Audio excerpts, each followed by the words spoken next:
रात का समय था और बाहर जोरदार आंधी चल रही थी। रिया अपने कमरे में थी, लेकिन उसकी नजर बार बार पुराने आईने की तरफ जा रही थी, जो उसके दादा दादी के समय का था।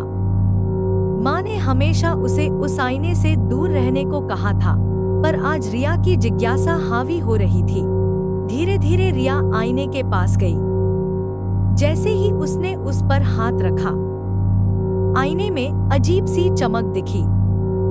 अचानक रिया को आईने में अपनी ही परछाई दिखाई दी, लेकिन वह परछाई हिलने लगी।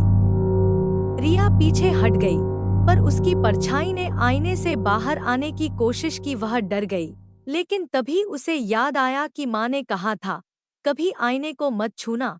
रिया तेजी से दौड़कर कमरे से बाहर निकल गई। उसकी सांस तेज हो रही थी, पर उसने पीछे मुड़कर नहीं देखा।